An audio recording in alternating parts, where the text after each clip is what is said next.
So in this video, I'm going to talk about Bitcoin in kind of two parts, right? So that's Bitcoin with an uppercase B that you see here on the left, and Bitcoin with a lowercase b you see here on the right. Is also BTC, right? So BTC, this is the token, the coin that everybody is so interested in, right? Bitcoin with a capital B, this is the network that is actually used to send BTC back and forth. So I think Bitcoin with a capital B is the one that gets talked about the least. We've been talking about digital payments so far, so I think we're going to start off with Bitcoin with a capital B, because I also think it's probably one of the more important ones. And so the Bitcoin blockchain, at its very essence, is one global, trust-free, decentralized ledger. So what all those words mean, right? The Bitcoin blockchain, first, it gets its name from because each block essentially represents one page in this ledger, right? So each time a block is added to the blockchain, that's a new page being added to the ledger. And it has all the transactions that took place and all the changed and unchanged balances, right? For all the accounts. And the blockchain is just a collection of all these pages / blocks. And so we were talking about how the ACH network has each bank's ledger connected to the central bank's main ledger, right? Everyone's using the central bank ledger to check the transactions, and everyone's upkeeping their own ledger. Bitcoin is a network that has one global ledger. So instead of there being individual copies of separate ones, there's just everyone is sharing one copy of the same ledger, and everyone is maintaining the same copy of the same ledger.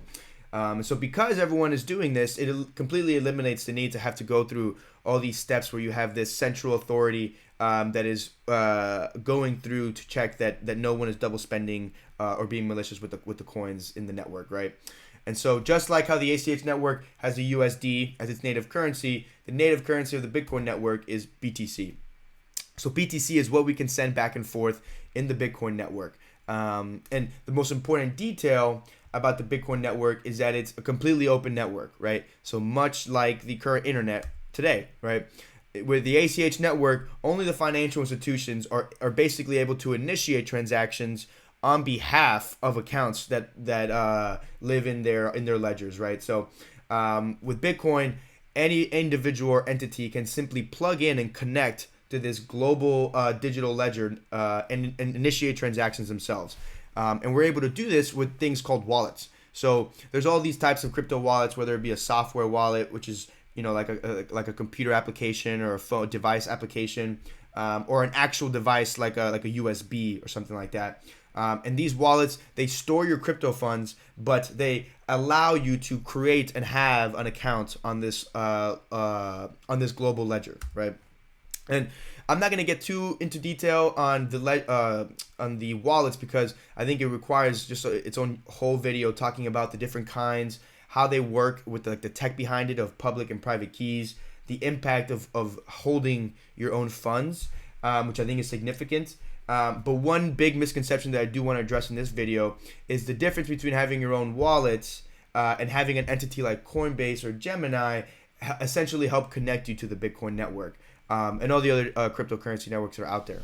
The digital wallets, they allow anyone to create an account in this Bitcoin ledger and begin making transactions. But when you're on Coinbase or any of these other crypto exchanges out there, you do not have your own wallet, right?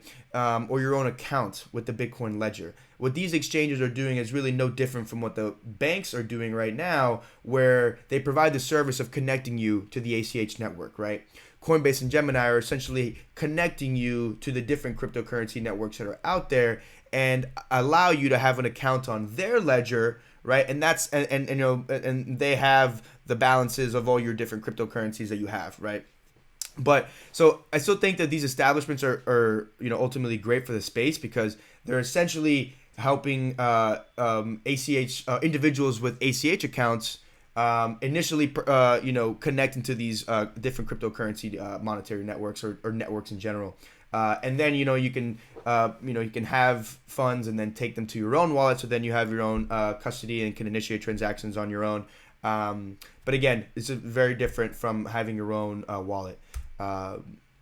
So quick aside there, going back to the main Bitcoin ledger piece, the main point that I want to make is that it completely eliminates the need of needing a financial institution to actually send someone money electronically, right? So anybody can get a wallet, anyone can get an account in this Bitcoin ledger and begin making transactions.